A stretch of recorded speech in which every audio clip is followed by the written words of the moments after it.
오늘은 요한복음 4장 20절 말씀을 보겠습니다. 요한복음 4장 20절. 요한복음 4장 20절. 신약성경 148쪽입니다. 요한복음 4장 20절. 한 절만 본 겁니다. 우리 조상들은 이 산에서 예배하였는데 당신들의 말은 예배할 곳이 예루살렘에 있다 하더이다. 아멘. 오늘은 여러분들과 함께 신령과 진정의 예배가 무엇인지를 오늘 다시 한번 나누도록 하겠습니다. 신령과 진정의 예배는 아마 내가 올린 동영상 맨 앞에 아마 나와 있을 겁니다. 그래서 내 동영상을 보신 분들은 신령과 진정의 예배가 무엇인지를 적어도 한두 번쯤은 들어보셨을 거고, 또 동영상을 접하지 아니하더라도 예배에 계속 참석하신 분은 신령과 진정의 예배를 몇 번 여러분들이 거듭해서 들으셨을 겁니다. 근데 신령과 진정의 예배라고 하는 말은 이미 예수님이 오셔가지고 사도들의 그 시대를 거쳐서 오늘날에 이르기까지 이 신령과 진정의 예배라는 말을 엄청 많이 썼을 거예요. 그런데 그렇게 많은 세월 동안 신령과 진정의 예배를 말하고 또 그렇게 예배 드린다고 하면서도 신령과 진정이 과연 무엇인지를 아는 사람은 극히 적다는 데에 문제가 있는 거죠. 그래서 바울은 이런 말을 하죠. 경건의 모양은 있지만 능력은 없다. 이런 표현을 바울은 하게 됩니다. 그래서 오늘의 제목은 신령과 진정의 예배입니다.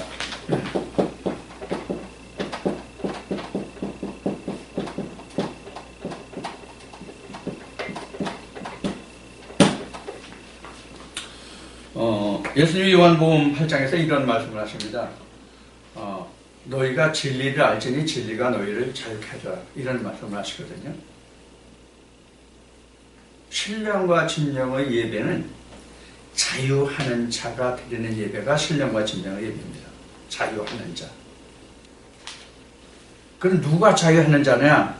자유한 자가 누가 자유한 자냐? 이게 문제겠죠. 자유한 자는 모든 굴레에서 벗어난 자가 자유한 자입니다. 이 성경적으로 말할 때 자유한 자라고 얘기하면 참 이게 상당히 범위가 넓어요, 사실은. 왜 그런가 하면은 자유한 자는 조금 전에 그 예수님이 말씀하신 그 말씀을 인용해 드렸습니다만은 신령과 진정의 예배라는 것은 자유한 자가 드리는 예배라고 말씀을 드렸죠. 그럼 자유한 자는 뭐냐? 예수님이 말씀하신 것 같이 진리를 아는 자가 자유한 자거든요. 진리를 아는 자가 자유한 자예요. 그럼 뭐가 자유케 한다고 그랬죠? 진리가 너희를 자유케 하라고 했어요. 진리. 그럼 진리가 무엇이냐? 진리가 예수거든요. 진리 자체가 예수예요. 내가 길이요 진리요 생명이라고 말씀하셨잖아요. 그래서 그 진리가 곧 참이에요. 그래서 지금 요한복음 4장 20절에서 인용한 말씀에 보면은 여기서는 이제 장소적인 개념이 나와요.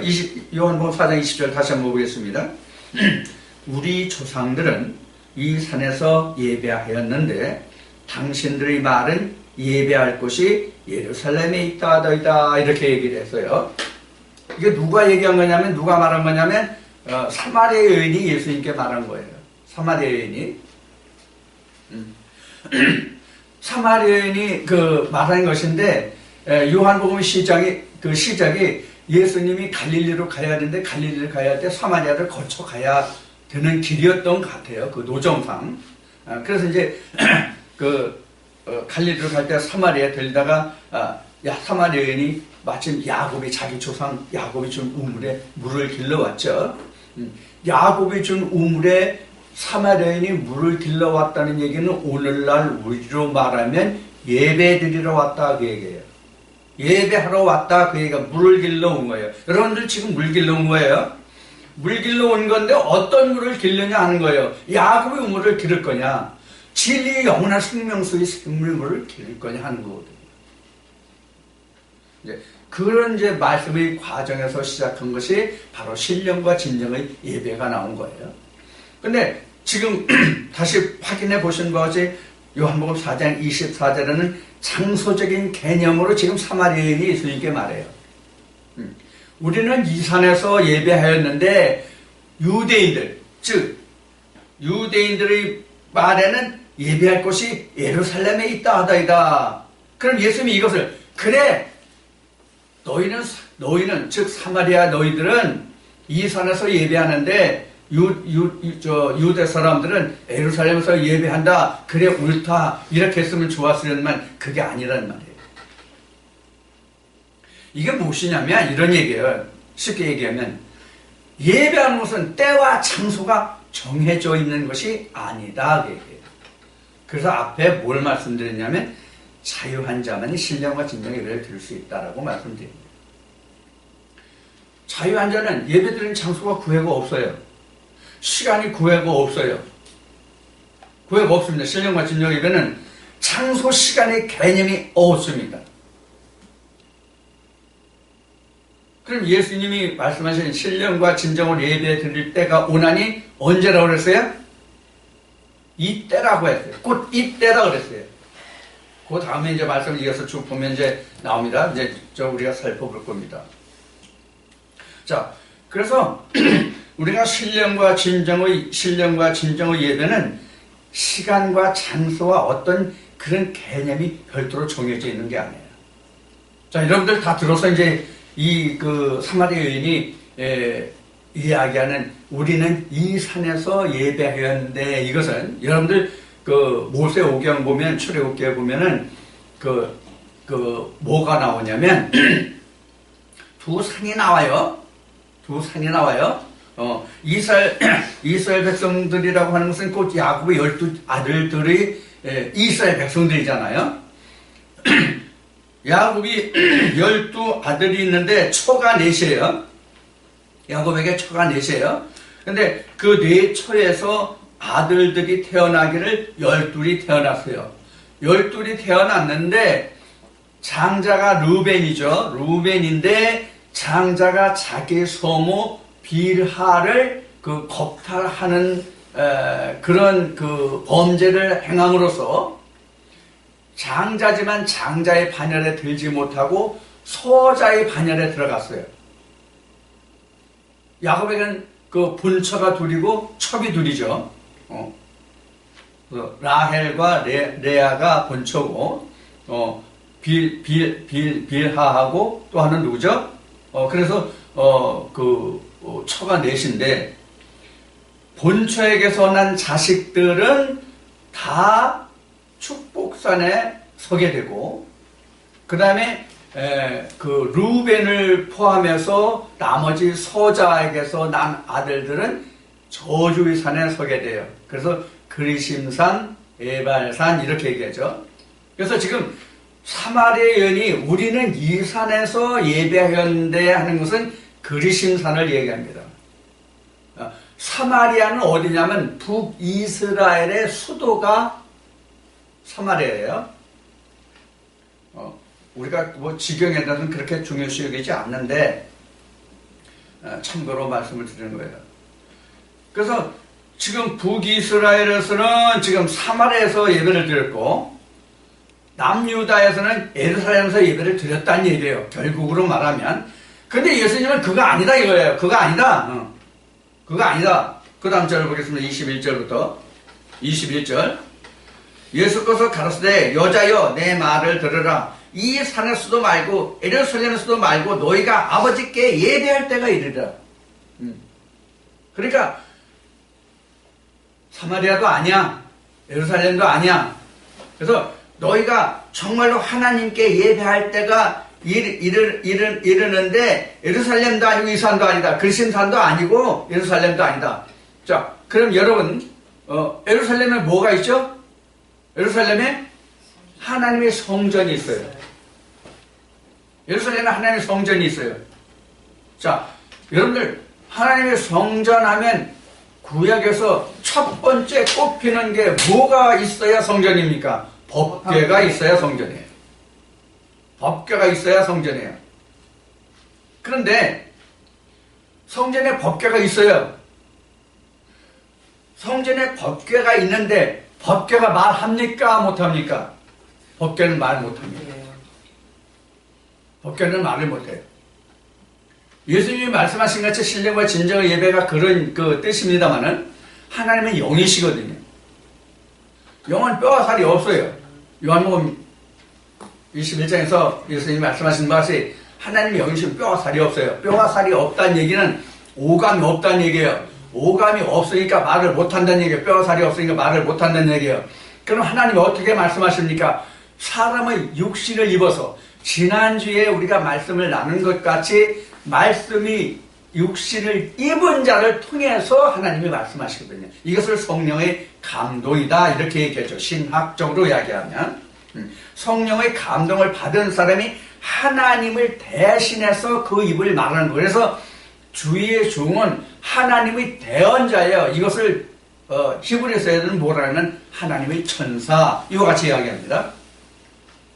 자, 그러면 신령과 진정의 예배라고 하는 것은 예루살렘에서도 아니고 법궤가 있는 예루살렘에서도 아니고 지금 근심산도 아니에요. 그러면 그때 당시로 보면 사람들이 대체적으로 어디서 예배를 드렸어요? 예루살렘에서 드렸어요.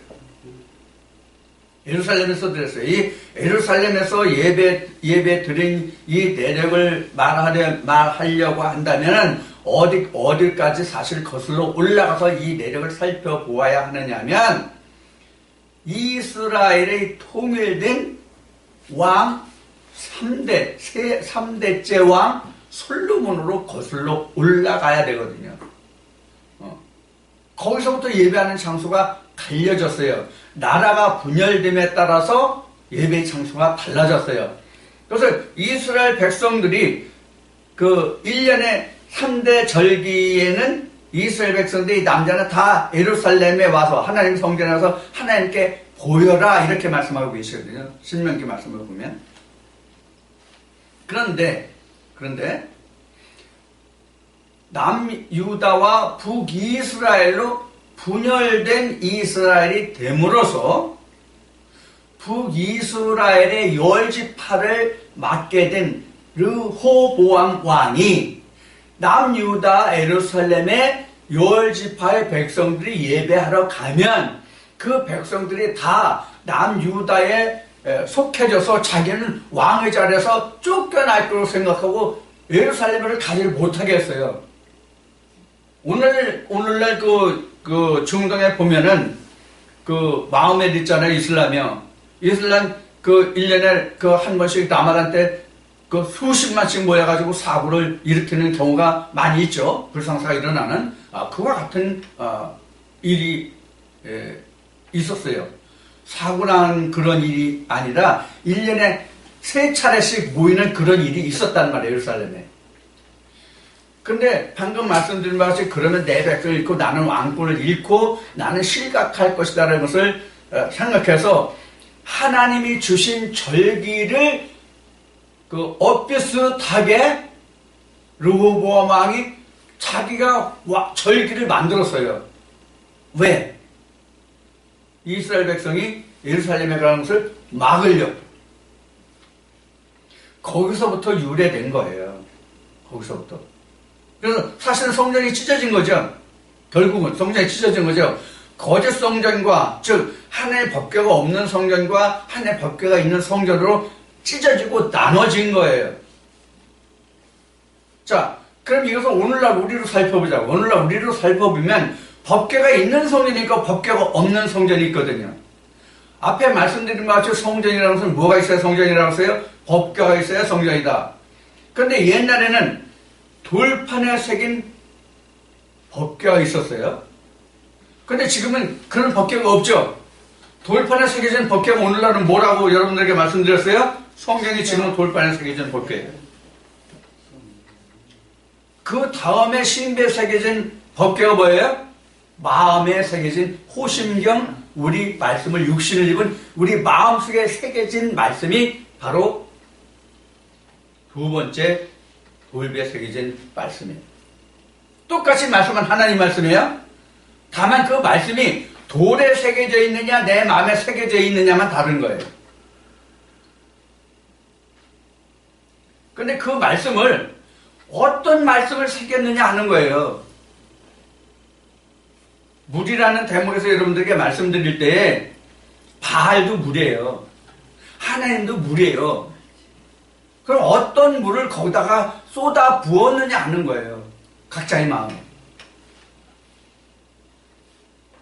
자, 그러면 법궤는 그 하나님이 영이시기 때문에 말씀을 못 한다고 그랬죠? 그래서 말씀이 육신을 입은 자가 하나님을 대언을 한다고 그랬죠?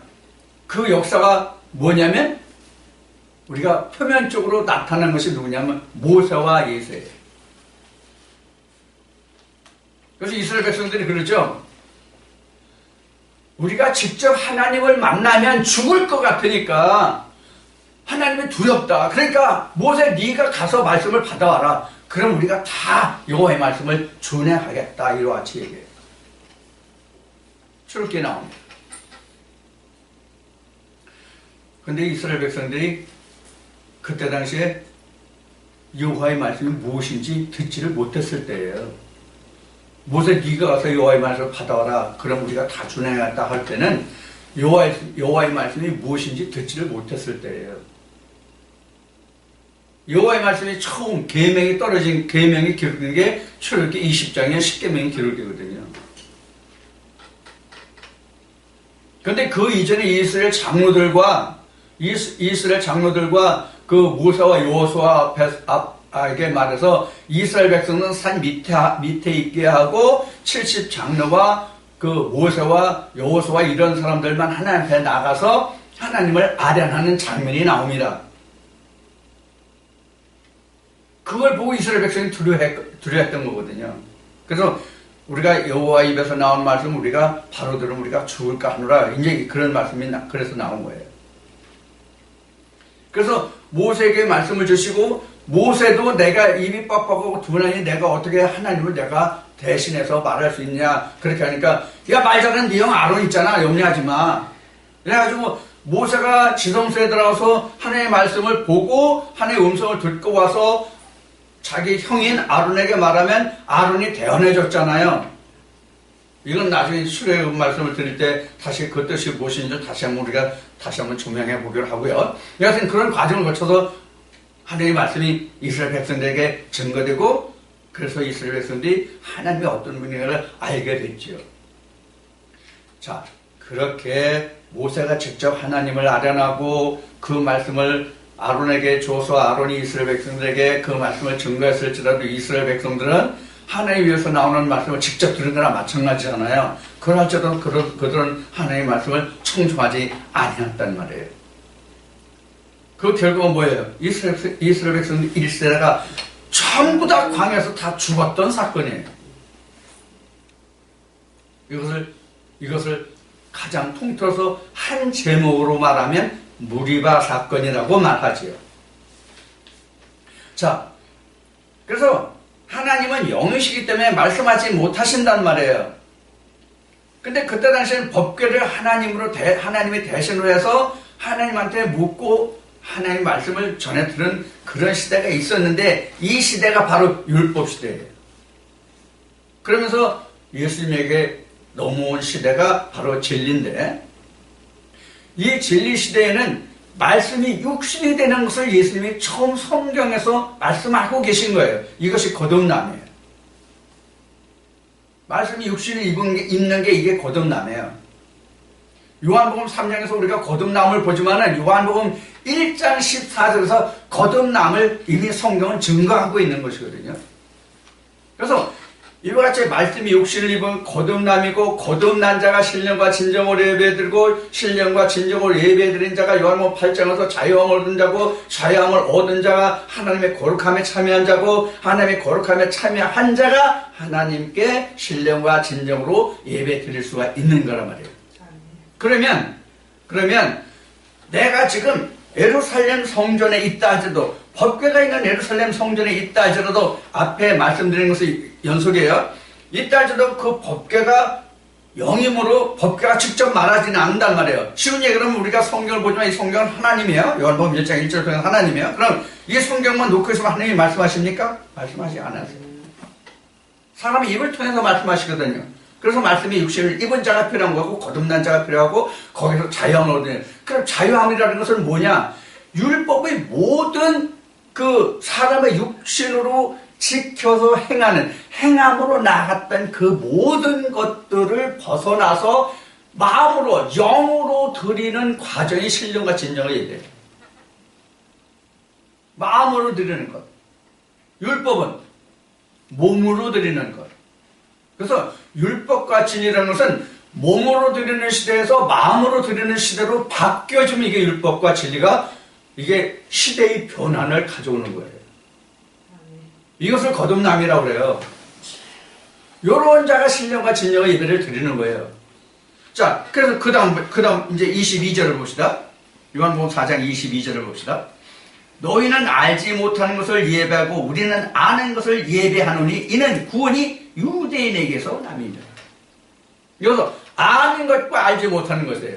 그러면 누가 아는 것이고 누가 알지 못하는 것이에요? 사마리아에 너는 알지 못하는 것이고 나는 아는 것을 예배한다, 그런 얘기예요. 그래서 아는 사람이 누구냐면 여기는 유대인이에요. 역사적인 유대인 히브리인들이 유대인을 말하고 있는 것이 아니에요, 이 말씀에는. 예수 그리스도를 아는 자가 유대인이에요. 그러니까 아는 것을 가지고 예배하는, 무엇을 아느냐는 거예요. 우리가 아는 것을 지식이라고 말하잖아요. 근데 앞에 아는 것을 뭐라고 말씀드렸죠? 요한복음 8장에 아는 것을 뭐가 아는 것이라고 했죠? 나라는 거, 예수 그리스도를 아는 것. 그게 자유함이다. 아는 것은 자유함을 알았다는 얘기예요. 자유함이 무엇인지를 알았다는 거예요. 그러니까 예수가 자유란 말이에요. 예수가 자유란 말이에요. 그럼 자유가 아닌 것은 뭘까요? 모세가 자유하지 않아요. 모세가 자유하지 않아요. 왜 모세가 자유하지 않습니까? 율법에 묶여 있잖아요. 율법에 묶여 있는 것은 자유하지 않은 거예요. 율법은 알이라면 진리는 참은 알을 깨하고 부화한 거예요. 이게 거듭남이에요. 그러니까 율법은 어떤 틀이에요, 틀. 틀이란 말이에요, 틀. 율법은 틀이에요. 그 틀에서 그 틀을 깨고 나온 것. 그래서 하나님이 이스라엘 백성들에게 먼저 무엇을 주셨냐면 그 틀을 주셨단 말이에요. 폼. 그 폼을 주셨다고요. 그게 바로 뭐라고 그랬어요? 천지창조의 둘째 날 뭐라고 그랬어요? 포모먼트 나왔죠? 샤마임. 그 틀을 주셨단 말이에요. 그 틀을 깨야만 위의 물로 나올 수 있단 말이에요. 위의 물로.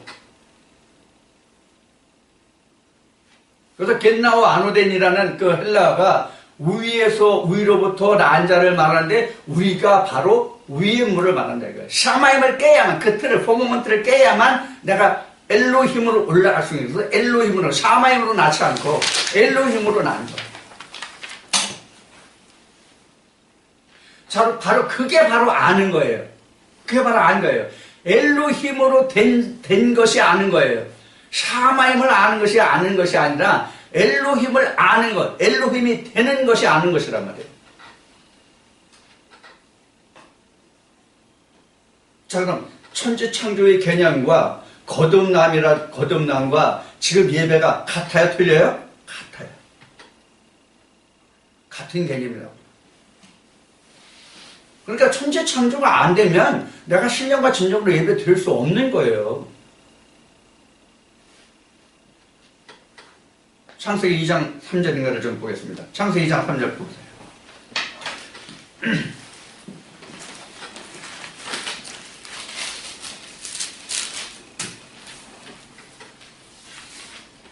맞나? 창세기 2장 3절. 맞나. 창세기 2장 3절 말씀을 보면 이렇게 기록하고 있습니다. 창세기 2장 3절. 하나님이 일곱째 날을 복주사 거룩하게 하셨으니 이는 하나님이 그 창조하시며 만드시던 모든 일을 마치시고 이날에 안식하셨음이더라. 이렇게 나왔어요. 그러니까 하나님 며칠 날에 안식하셨어요? 일곱째 날에 안식하셨어요. 그럼 창세기 1장은 며칠 날로 끝났어요? 여섯째 날 아침입니다. 여섯째 날 아침이에요. 창세기 천지 창조할 때 말씀드렸어요. 창세기 1장 여섯째 날까지 일곱째 날에 창조에서는 언급이 없는데 창세기 2장 3장이 일곱째 날이다. 그런데 일곱째 날에 실패한 것으로 나왔다. 창세기 3장까지 결론이. 그래서 창세기 4장부터는 그 실패가 뭔지를 알아가는 과정에서 요한계시록에서 일곱째 날의 완성이 무엇인지를 밝히고 있다. 이와 같이 말씀을 드렸을 거예요. 자, 지금 창세기 2장 3절에 주목할 단어를 무엇 때문에 보았냐면 거룩이라는 말 때문에 보았습니다. 거룩이 뭐예요? 거룩이 뭡니까? 창세기 2장 3절에서 거룩이 뭡니까? 안식이래요. 안식에 들어갈 수 있는 것이 거룩이에요. 안식에 들어갈 수 있는 자면 무엇이 예배가 된다는 얘기예요. 그러니까 뭐예요? 일곱째 날에 맞춰진 자죠? 창세기 2장으로 보면 일곱째 날에 하나님이 일이 마치시니 그날에 하나님이 안식하셨더라. 이렇게 나왔죠? 그러니까 안식에 들어갈 수 있는 자가 거룩하고 거룩한 것이고 그 사람만이 하나님께 신령과 진정으로 예배 드릴 수 있는 거다. 그런 얘기예요. 그렇지 않은 사람은 예배는 무슨 개뿔이 예배야.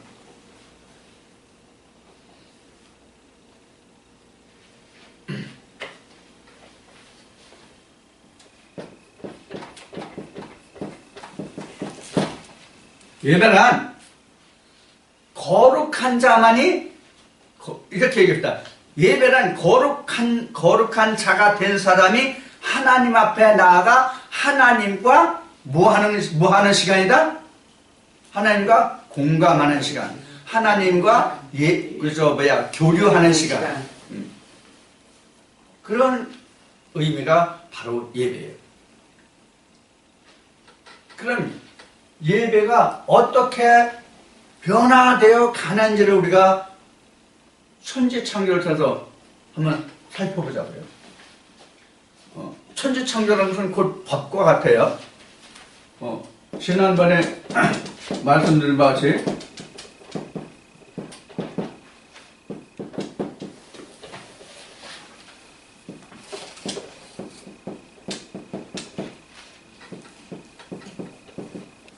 이렇게 되는 거예요. 유전과 율법에서는 모두가 다 제사입니다. 그리고 진리에서는 예배입니다. 여러분, 제사와 예배가 다른 큰 차이점이 뭡니까? 지금까지 여러분들이 말씀을 들어오시면서 깨달은 것이 있다면 제사와 예배의 차이점이 뭐예요? 제사는 희생입니다.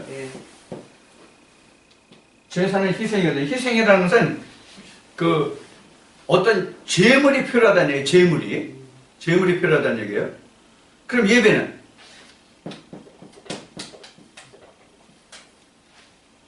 마음입니다. 재물이 필요 없습니다. 희생이 필요하지 않아요. 여러분, 이거 잘 깨달으셔야 됩니다. 이거 제사와 예배를. 그러니까 지금 일곱째 날 안식에 들어오지 못한 사람은, 일곱째 날 제사에 들어오지 못한 사람은 뭐가 필요하면 아직도 희생이 필요한 거예요.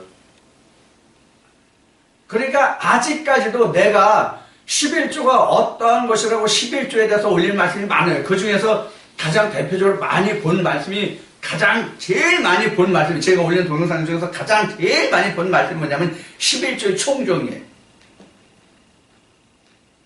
거기 11조의 변천사가 쫙 다 나와 있습니다. 그래도 오늘날 지금까지 서울에 그래도 대형 교회라고 하는 교회에서 아직도 11조를 안 내면 암 걸린다고 하는 이야기가 지난주인가 지지난주에도 올라왔어요.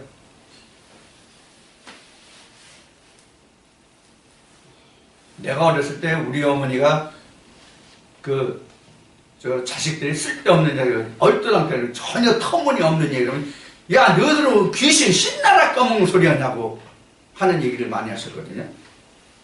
이거 귀신 신나라 까먹는 얘기예요, 이거. 뭐 하자는 거예요, 오늘 교회에서 지금 하는 게. 교회도 아니지만 말이죠. 그래서 그 사람들은 일곱째 날에 대해서 전혀 알지 못하기 때문에 창세기 1장의 여섯째 날의 아침이 바로 천지창조의 모든 것으로 아는 사람들은 지금도 자기네들은 신령과 진정의 예배를 말하면서 희생을 요구하기 때문에 11조를 뭐로 보느냐? 물질로 보는 거예요. 이 물질은 오퍼링이에요, 오퍼링. 오퍼링이래요, 오퍼링. 영어로 얘기하면 이거는요, 예배는 그냥 50이에요, 50. 일곱째 날은. 하나님이 영이잖아요. 내 마음이, 혼이, 즉, 소마가, 퓨뉴마가 된 상태가 일곱째 날이에요. 그러니까 소마가 퓨뉴마가 된 그 사람이 일곱째 날이에요. 그 사람만이 하나님 앞에 나가 하나님과 함께 예배할 수 있단 말이에요. 하나님과 함께 교류할 수 있어요.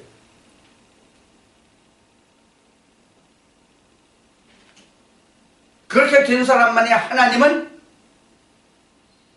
자비로우신 하나님, 사랑의 하나님.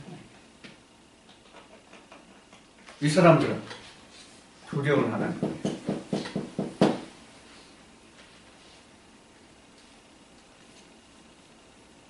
그래서 에레미야서와 그 이사야서를 보면 너희는 여호와의 날을 두려워하지 말라고 나와요. 말씀이. 근데 이 사람들은 두렵죠, 그날이. 진리를 아는 사람은, 일곱째 날 안식에 속하고 거룩한 자가 된 사람은 여호와의 날이 진짜 할렐루야죠. 영적으로 일적으로 다 할렐루야죠.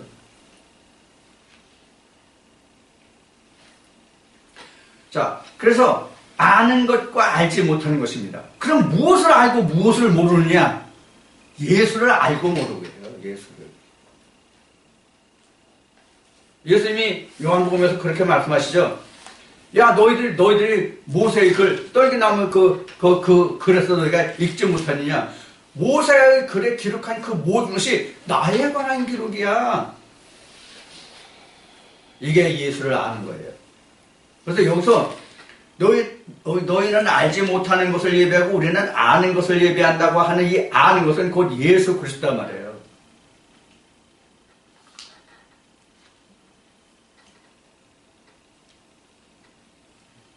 여러분들 복음서를 자세히 보셨으면 이런 것을 아마 인지하셨을 거예요. 뭐냐면 예수님이 자기 자신을 내가 메시아다, 내가 하나님의 아들이다, 이런 얘기를 거의 안 하신다고요. 가장 직설적으로 이야기한 것이 뭐냐면 인자예요, 인자.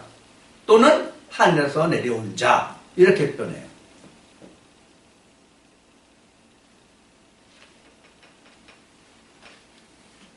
아마 가장 직설적으로 제자들에게, 대중을 향해서가 아니라 제자들에게 내가 메시아고 그리스도라는 것을 가장 직설적으로 표현한 것이 아마 그 마태복음에서 그 베드로가 야, 세상 사람들이 요한을 뭐라 하더냐? 그럼 나는 뭐라 하더냐? 이 과정을 거쳐서 제자들에게 그럼 너희는 나를 누구라고 생각하느냐? 이런 질문이 나와요. 그때 베드로가 뭐라고 그러죠? 하나님이 살아계신 아들이라고 하죠. 우리는 이것을 베드로의 신앙 고백이라고 말하고 그로 인해서 베드로가 뭘 받아요? 천국 열쇠를 받게 되죠. 이때에 예수님이 말씀하신 것이 사람들을 경계해야 돼. 내가 그라고 하지 말라. 이를 알게 하시는 세상의 혈육이 아니라 하늘에 계신 내 아버지시다. 이런 말씀을 하시죠, 예수님. 여기서 중요한 대목이 하나 나와요. 세상이 알게 한 것이냐? 하나님이 알게 하신 것이냐? 세상에 알게 한 것은 성경과 전혀 무관이에요. 성령이 알게 하신 것, 하나님이 알게 하신 것만이 하나님을 아는 지식이에요. 자, 그래서 지금 예수님이 아는 것과 알지 못하는 것을 말씀하시는데, 구원이 유대인에게서 나는데, 여기서 안다는 것을, 예수를 아는 자를 말해요. 자, 그럼 여기서 구원이 유대인에게서 난다고 그러죠? 그래서 유대인을 우리가요, 구분할 수 있어야 돼요. 유대인을 구분할 수 있어야 돼요. 뭐냐? 영적 유대인과 혈통의 유대인. 이것을 왜 구분해서 집어서 말씀드리냐면, 신약에서는 유대인 히브리라면 혈통 히브리 유대인으로 알고 있어요.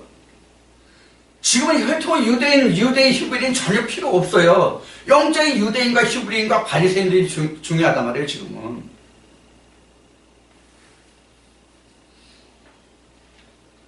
하나님이 혈통으로 역사하십니까? 안 해요. 혈통으로 절대로 역사하시지 않습니다.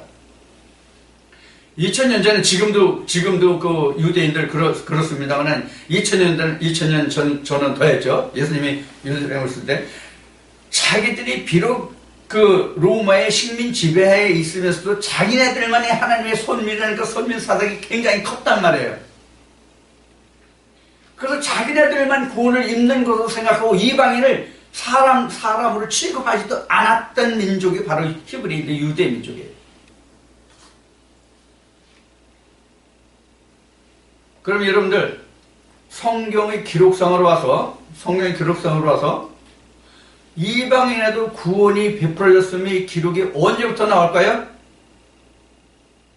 창세기 아브라함 때부터 나와요. 어디입니까? 할례. 아브라함의 시들만 할례했습니까? 너의 집에 있는 모든 남자는 네 씨로 낳았든지 종이든지 다 하라. 할례의 표가 뭡니까? 구원의 표잖아요. 출애굽할 때 유대인들만 출애굽했습니까? 성경에 분명히 잡족이 들어있어요. 잡족.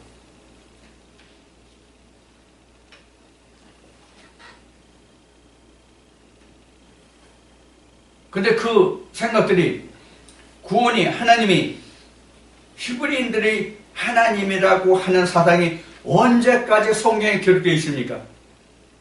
어느 시대까지? 예수님 오셨을 때. 예수님 십자가에 돌아가시고 사도들이 복음을 증거한 그 시대에도 사도행전에 잘 나타나요. 이방인이 이 복음을 받았다함을 듣고 뭐 놀라거늘 이런 말씀 나오죠. 사도행전에 보면. 이게 참 아이러니한 거예요. 성경을 그토록 많이 섭렵했다는 유대인들에게도 혈통 유대인을 말하는 거예요. 지금 유대인은 혈통 유대인들이 그렇게 하나님의 말씀을 섭렵했다는 그들도 이방인에게 구원이 베풀었다는 것을 예수님이 돌아가시고 즉 아버지께로 돌아간 후에도 그렇게 생각했다는 걸 오순절이 지난 후에도 기막힌 일이잖아요. 이걸 오늘날 한번 비춰볼까요? 오늘날 유대인이 누굽니까? 표면적으로. 오늘 이스라엘이 뭐가 이스라엘입니까? 교회 다니는 사람들은 다 이스라엘이 유대인이에요. 그럼 그들에게만 구원이 있습니까? 어느 방송에 나오는 프로를 진행자가 하는 말로는 천만에 만만에 콩가루떡 같은 소리예요. 역설적으로 우리가 성경을 바탕으로 해서 말한다면 오히려 표면적인 이스라엘 유대인에게는 구원이 없고 이면적인 유대인에게 구원이 있다는 사실을 우리는 알아야 됩니다. 즉 이방인에게.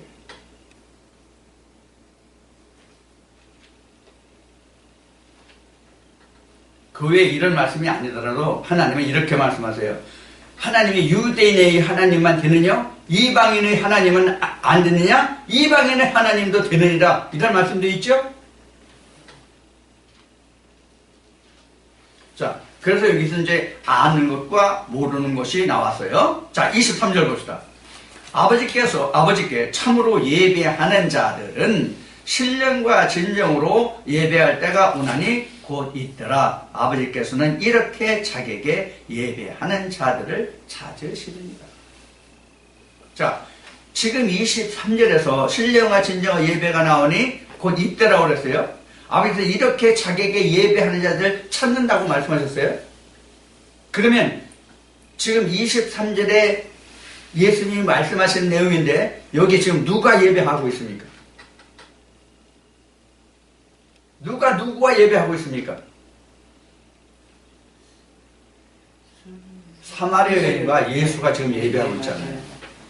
하나님을 만났잖아요. 지금 사마리아 여인이. 사마리아 여인이 예수님을 만났잖아요. 예수님을 만나가지고 지금 사마리아 여인이 누구와 지금 말하고 있어요? 대화를 나누고 있어요. 하나님과. 예수와 하나님과. 자, 여기서 잠시 예수의 실체를 좀 살펴보고 가겠습니다. 예수의 실체. 예수의 실체가 성경 어디에 가장 정확하게 기록되어 있을까요?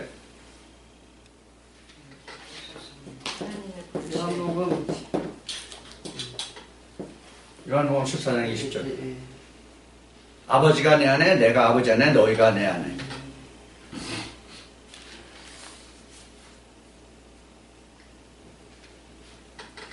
이것을 신학에서는 삼위일체라고 그래요. 삼위일체라고 신학에서는 말하는데, 삼위일체는 이렇게 해요. 1위 하나님, 2위 예수, 3위 성령. 그러니까 1격, 2격, 3격 이런 식으로 얘기해요. 내가 신학 공부할 때 어느 목사가 그 박사과정에 들어가가지고 이거 잘못 얘기했다가 한번 된통 혼난 적이 있어요. 이거 잘못 얘기하면 현재 교단을 막론하고 이거 잘못 얘기하면 2단, 3단으로 몰려서 목회 못합니다. 이거 잘못하면은. 그러면 자, 이런 예를 들어봅시다. 여러분이나 저나 한 아버지, 어머니를 통해서 내가 이 세상에 태어났잖아요. 아버지 유전자도 어머니 유전자도 내 안에 있어요. 그럼 여러분들 몸속에 있는, 나나 여러분들 몸속에 있는 아버지 유전자와 어머니 유전자를 따로 분리해내서 이것은 여기서 여기까지는 아버지 유전자, 여기서 여기까지는 어머니 유전자라고 잘라낼 수 있어요? 그 나머지는 내 거 이렇게 잘라낼 수 있냐고.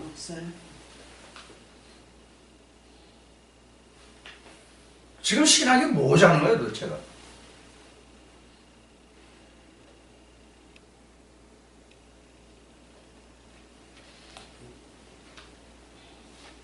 명심복음에 보면 이런 말씀이 나와요. 아버지 날 낳으시고 어머니 날 기르시니 그 은혜 참으로 한량없다. 이런 그 말씀이 나와요. 그러면 우리는 말씀이 육신을 입었잖아요. 그러면 누가복음 8장 11절에 보면 하나님 말씀이 뭐라고 그러냐면 씨라고 그랬어요. 하나님 말씀이 씨인데 그런 하나님 말씀이 씨면 성경이 우리에게는 아버지잖아요. 씨잖아요. 그 말씀을 입어서 오늘날 신비에 새겨진 내가 하나님의 형상을 입은 하나님의 형상으로 지어져 가잖아요. 그 형상으로 지어져 가면 누구냐면 예수예요. 그러면 예수의 어느 부분을 지금 얘기했던 것 같이 요거에서 여기까지는 아버지, 여기서 여기까지는 어머니, 여기서 여기까지는 나 이렇게 나눌 수 있냐고. 하나라고 하나. 못 나눈다고 나누고 싶어도 못 나눈다고. 생리학적으로 나눌지 못하면 영적으로도 못 나눠요.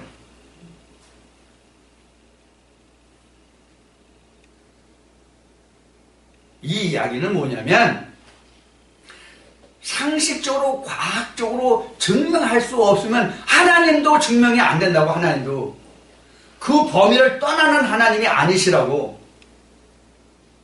그렇게 황당무계한 하나님은 아니시라고 그런 얘기예요. 그럼 예배가 뭐예요? 지금 23절에서 요한복음 4장 23절에서 말하는 바와 같이 예배가 뭐예요? 하나님과 지금 영교 교통하는 그 자체가 예배예요. 그러니까 지금 사마리아인이 예수님을 만났잖아요. 자, 그럼 사마리아인 예수님을 어떻게 만나나 한번 봅시다. 그 말씀이 어디 있나?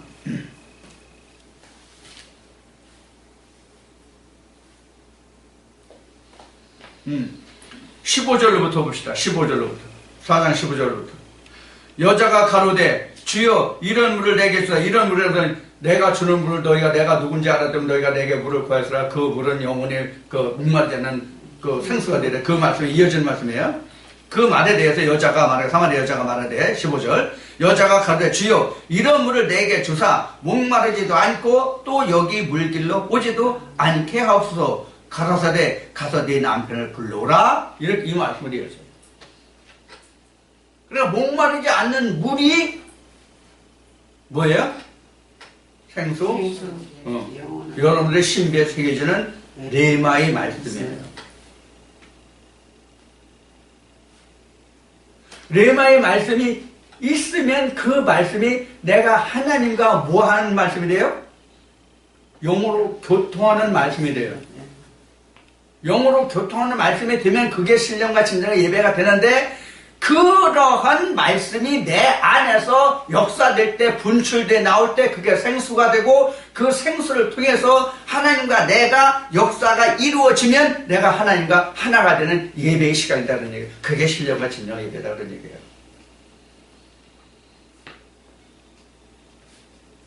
그게 없으면 안 되죠. 자, 여기서 지금 야고보 유물과 예수의 생수 유물이 나와요. 그러니까 여기서 그럼 야고보 유물은 뭐냐? 야고보 유물은 뭐냐? 쉽게 얘기하면 이 둘 다 야고보 유물이에요. 유전과 율법이 다 야고보 유물이에요. 야고보 유물이에요. 그런데 이 유전은 야고보 유물 중에서도 저속한 유물이요. 같은 야고보 유물이었죠.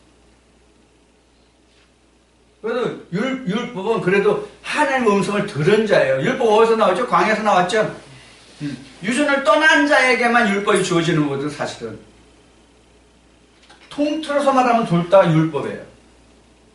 유전도 율법, 모세 율법도 율법이에요. 똑같은 율법인데, 유전 율법은 율법에서, 모세 율법에서 나온 거지만, 이 모세 율법 자체는 하나님께로 온 거거든요. 그것이 틀려요. 유전율법은 사람에게서 난 거고 조상에게서 난 거고 모세율법은 하나님께로 난 거예요. 그래서 유전의 알을 깨면 모세율법으로 올 수 있고 모세율법을 깨면 진리로 올 수 있고 진리로 온 자가 곧 신령과 진령의 예배를 드리는 자, 일곱 제날에 속한 자, 하나님과 함께 교통할 수 있는 자 이렇게 되는 거예요. 그 사람에게 예배가 있어요. 그러면 이 말을 조금 더 풀어드릴게요.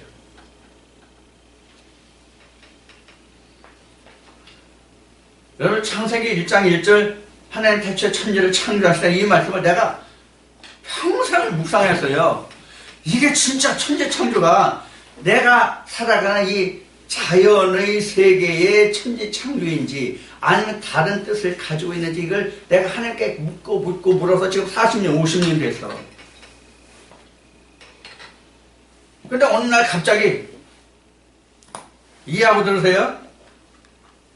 오늘 갑자기 내가 지금 화장실 가고 싶어서 지금 똥 싸고 앉아있는데 하나님 그 말씀을 풀어주셨어.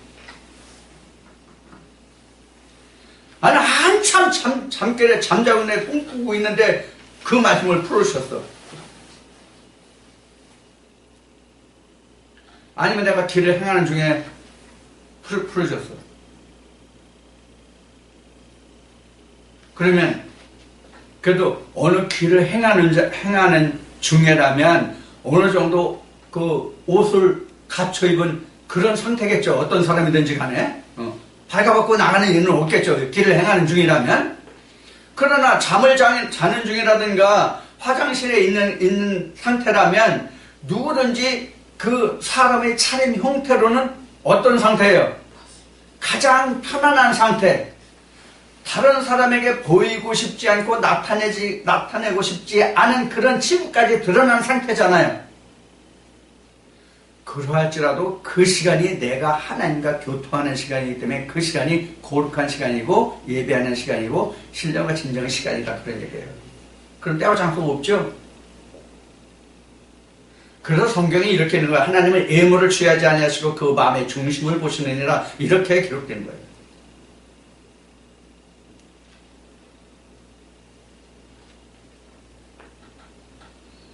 근데 우리 지금 이런 모습, 이런 얘기를 했으니까 우리 한 가지 생각해 봅시다. 오늘 지금 그 세상으로 따지는 주일이잖아요. 안식이잖아요.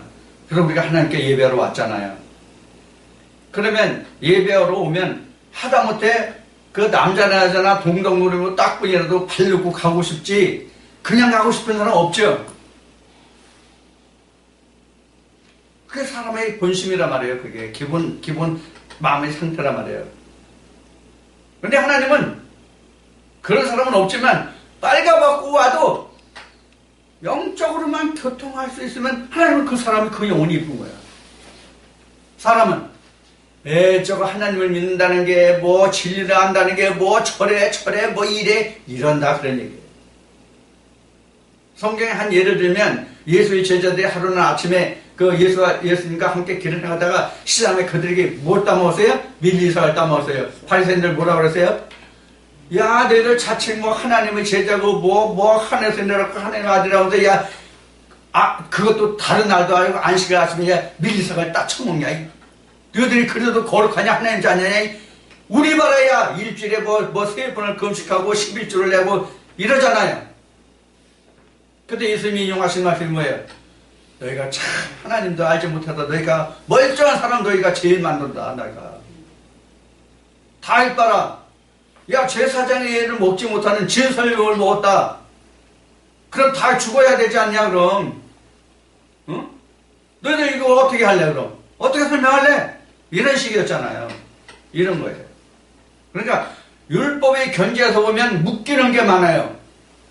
자유하지 못하단 말이에요. 이게 율법이에요. 이건 이래서 저건 저래서 뭐 이래서 뭐 그래서 뭐 이게 자유하지 못함이에요. 그러나 하나님 안에 들어오면 형식과 틀이 없다. 여러분들 외형적으로 전해지는 역사를 통해서 우리가 하나님을 조명합시다. 애굽의 역사는 있어도 진리의 역사가 있습니까? 애굽의 역사는 있어도 진리의 역사는 없습니다. 진리의 역사는 그럼 뭐로 남아졌을까요? 이 성경으로 남아졌어요. 진리의 역사는 성경으로 남아졌어요. 그럼 이 성경은 온전하게 남아졌을까요? 이거 성경 변형시키려고 그동안 마귀들이 엄청난 장난을 한 것이 오늘날 우리가 보고 있는 성경이에요. 우리 지금 정경이다 뭐 이런 얘기를 합니다만 이 성경 이거 엄청 수정된 부분들이 많아요. 어디서 했습니까? 교황청에서 했습니다. 이런 장난을. 그래서 진리가 죽었습니까? 절대로 죽을 수도 없고 죽지 않습니다. 그렇게 오염시키려고 할지도 하나님 진리는 영원히 살아 남아있다는 거. 진리가 밝혀지거든요. 그래도 이것이 하나님의 역사예요. 자, 이러한 과정을 통해서 지금 23절에서 지금 예수님이 말씀하시는 바와 같이 우리가 신령과 진정으로 예배를 드리는 때고는 이게 바로 이 신령과 진정이라고 말하면 퓨니오마와 알레데예요. 이게 영이죠. 신령이라고 우리는 나왔습니다만 이것은 퓨니오마예요. 퓨니오마. 자, 오늘 여러분들에게 또 좀 무식한 말을 할 테니까 이해하시고 들어주시기 바랍니다.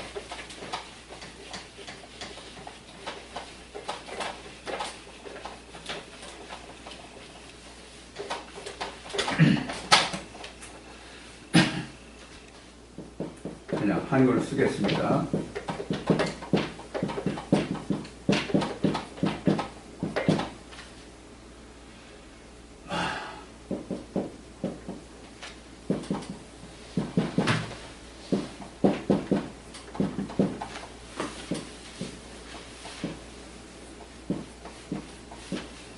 이런 개념을 보시면 됩니다.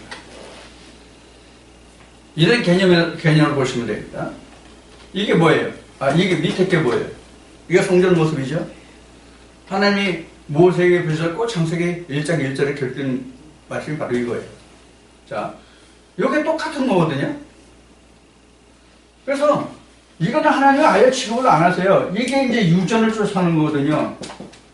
근데 사람이 그 세상 사람들이 보기에는 이 유전을 쫓아서 사람이 겉으로 화려하고 거룩하고 이런 걸로 사람들이 아, 그 사람 진짜 하나님 믿더니 저렇게 됐어, 그렇게 됐어, 뭐 그래도 성공했어, 뭐 했어 이렇게 얘기하는 부분이 요거예요. 하나님은 이거 안 쳐다보신다. 그럼 뭘 보신다?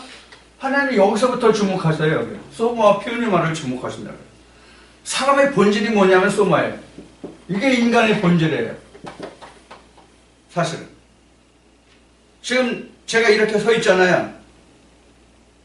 뭐가 이태수라는 인간입니까? 이 겉모습입니까? 아니에요. 요거예요, 요거. 영어로 이 소울이, 소마가 소울이에요, 소울. 우리 혼이에요, 혼, 소울. 혼이죠.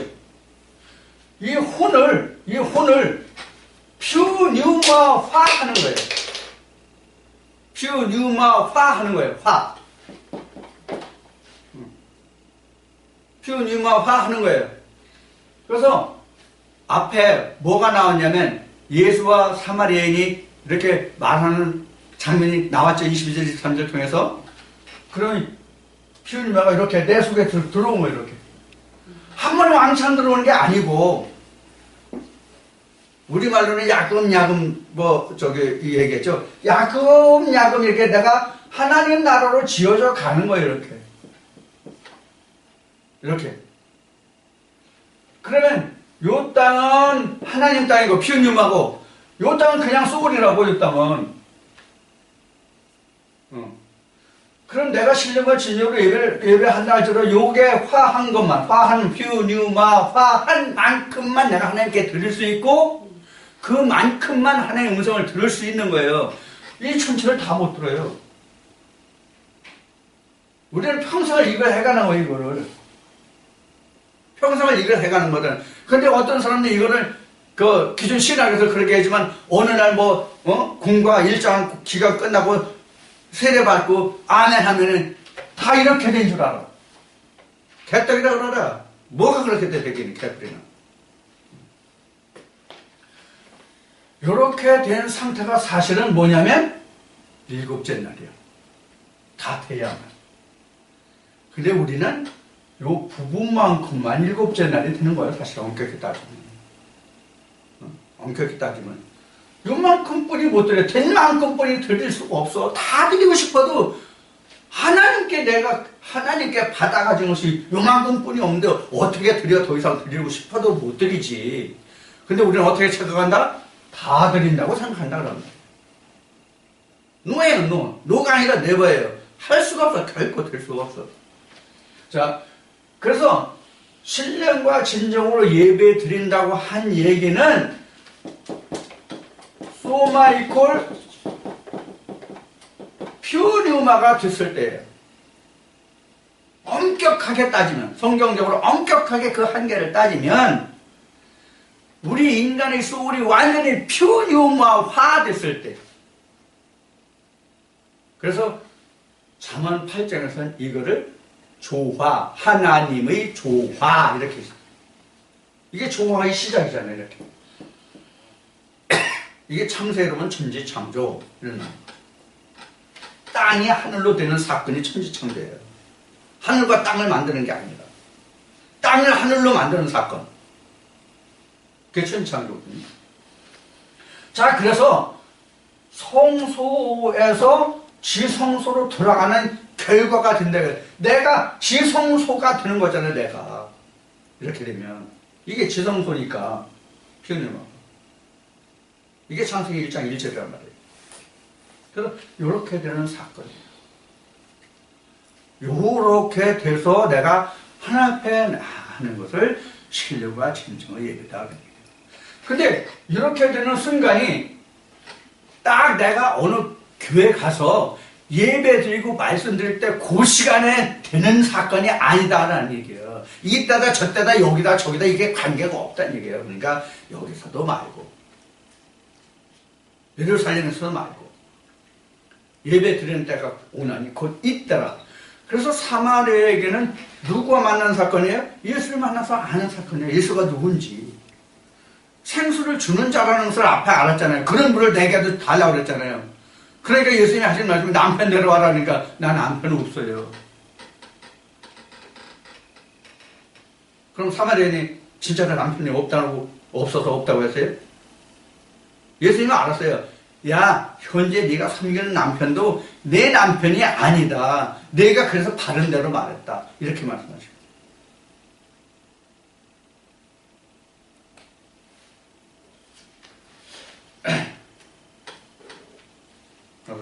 우리 남편이라고 하면 여자들만 생각할 수 있는데 우리가 고린도후서 11장 2절로 보면 우리 모든 사람들이 다 하나님 앞에는 여자예요. 하나님의 말씀을 받는 자라는 얘기예요. 씨를 받는 자라는 얘기예요. 씨를 받는 자가 여자죠. 씨를 받는 자가 여자이기 때문에 고린도후서 11장 2절에 보면 바울이 내가 너에게 이렇게 열심을 내는 것은 너희를 정결한 처녀로 한 남편이 예수 그리스도에게 중매를 함이라고 말씀하시거든요. 자, 그래서 우리가 하나님 앞에 나아가는 이 모습, 사마리아인이 지금 예수를 만났으니까 누굴 만났어요? 한 남편을 만났죠. 지금 예수님이 하시는 말씀을 들으니까 지금 사마리아인은 지금 뭐 하고 있는 시간이야? 지금 사랑을 나누는 시간이에요. 지금 예수님으로부터 지금 씨를 받는 시간이에요. 말씀의 씨를 받는 시간이에요. 사랑의 시간이에요. 이게 예배라는 거예요. 그래서 세상의 신학이 말하는 사랑과 성경이 말하는 사랑은 틀리다는 얘기예요. 지금 말씀드린 바와 같이 성경에서 말하는 사랑은 예수 그리스도의 생명을 낳는 것이 사랑이에요. 세상은 물고 빨고 뭐 보기 싫어도 뭐 이뻐하고 이걸 사랑이라고 얘기하죠. 그런 사랑은 누구든지 다 할 수 있단 말이에요. 애쓰고 힘쓰면. 그러나 하나님 안에서의 사랑은 누구나 할 수 없다. 말은 할 수 있어. 자, 그래서 이제 23절에 보면 신령과 진정의 예배가 이렇게 예수님이 설명하시고 24절에 보면 하나님은 영이시니 예배하는 자가 신령과 진정으로 예배할지니라. 신령과 진정으로. 신령과 진정. 신령은 변유마를 얘기하고 진정은 소마예요. 진정.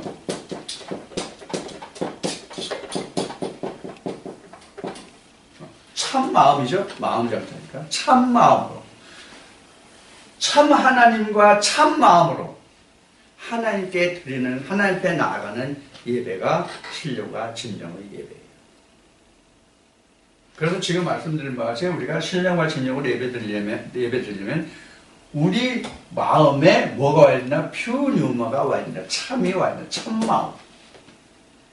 하나님이 받으시는 마음을 참 마음이라고 하면 될 거예요. 여기서는요. 참 마음이. 그래서 우리가 이 신령과 진정, 참이라고 하는 것은 원래 그 헬라어의 그 어원은 어떤 뜻이냐면 숨김이 없는 거예요. 숨김이 없는 게 참이에요. 그럼 뭐가 숨김이 없는 거예요? 뭐가 숨김이 없는 거냐면 여기서 숨김이라는 것은 어떤 무엇을 비밀에 붙인다 이런 뜻으로 들을 수 있기 때문에 지금 말씀을 드린 거예요. 여기서 참이라는 것은 뭐냐면 숨기지 않는다는 거예요. 뭘 숨기지 않냐면 성경은 우리가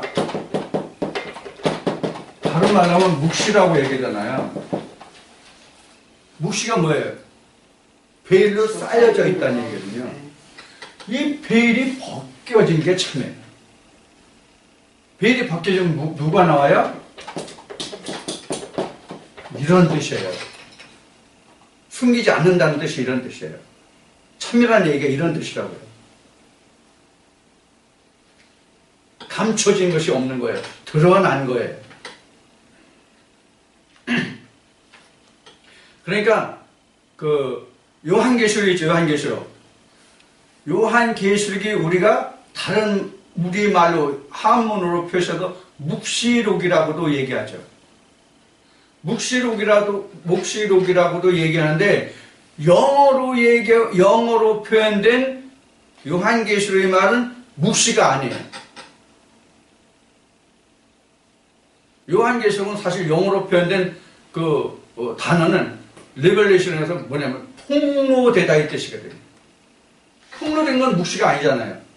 베일이 있는 게 아니잖아요. 폭로된 거는. 근데 영어 성경이 이걸 폭로됐다라고 표현해요. 폭로된 말씀이었는데 제일 어렵다고 하죠. 자, 이와 같이 지금 예수님은 사마리아인을 통해서 지금 신령과 진정을 진정으로 예배하는 것을 이렇게 지금 설명을 하고 있습니다. 그래서 24절에 보면 신령과 진정으로 예배한다 그랬어요. 왜? 왜 신령과 진정 예배가 필요하다고 그러죠? 하나님은 영이시기 때문에. 자, 여기서 우리가 한 가지 짚어볼 게 뭐냐면 방금 이 그림을 이제 이렇게 그려서 3등분을 해서 나눴습니다만은, 자, 신령과 진정으로 드리는 하나님은 영이시다 그랬어요. 하나님 영이시죠? 이게 하나님이죠? 근데 우리는 뭐로 나가요, 지금 현재?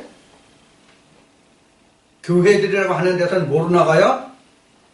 육체로 나간단 말이에요, 육체로. 응? 육체로 나간단 말이에요. 헌물을 가지고.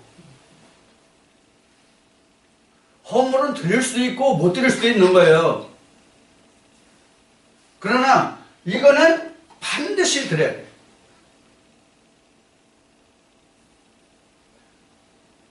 이거는 반드시 드려야 돼요.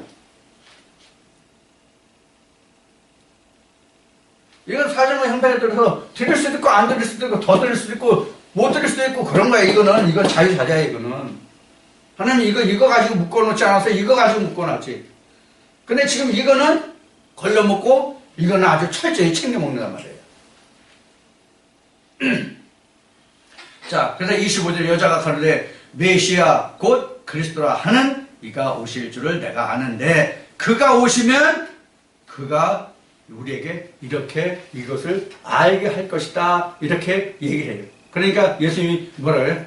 야, 지금 말하고 있는 내가 그 사람이다. 이때부터 사마리아 여인을 통해서 사마리아 동네에 뭐가 퍼져요? 예수 그리스도의 복음이 전달해요. 이것을 축약적으로 말하면 이렇습니다. 여러분 오늘 야곱 유물을 들어오셨는지 진리 유물을 들어오셨는지 모릅니다. 우리 이렇습니다. 야곱 우물을 풀어왔는데 생수 우물을 퍼가는 겁니다.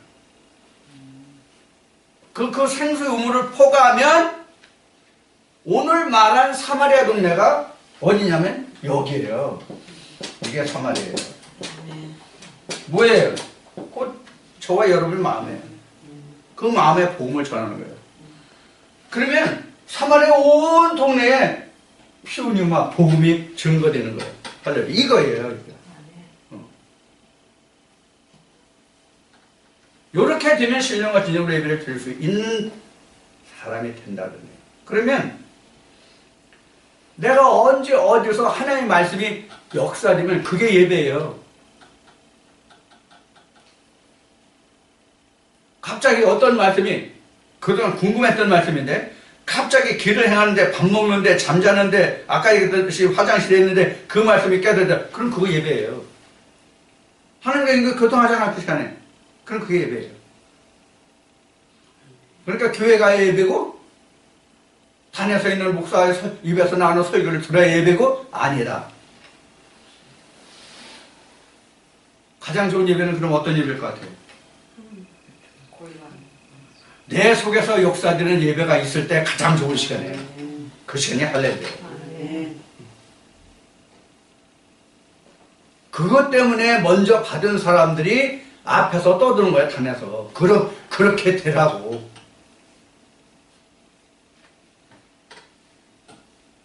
그래서 여기 있는 분에게 처음에 말씀드렸듯이 교회 생활은, 일반적인 교회는 그 교회에서 죽을 때까지 신앙생활 하잖아요. 현재 시대에는. 그럴 필요가 없어요. 자식이 장사하면 결혼해서 우리 충청도 말하면 재금 난다고 그래. 서울 도시사람들은 어떻게 표현하냐면 재금 난다고 그래요. 출가해서 자기도 한 가정을 꾸리는 거예요. 그게 정상이란 말이에요. 그리고 명절 때 이렇게 한 번씩 일이 있으면 한 번씩 모이는 거예요. 그렇게 살아가는 것이 원래 신앙생활이에요. 그래서 성전은 클 필요가 없다. 눈에 보이는 성전을 아름답게 크게 질 필요가 없다. 수천 명이 들어올 수 있도록 지을 필요가 없다는 얘기예요. 수만 명이 들어올 수 있도록. 아니 자기 마음의 성전이 하나님 나라를 다 채우는 성전이 되어야지. 그 성전 뭐해?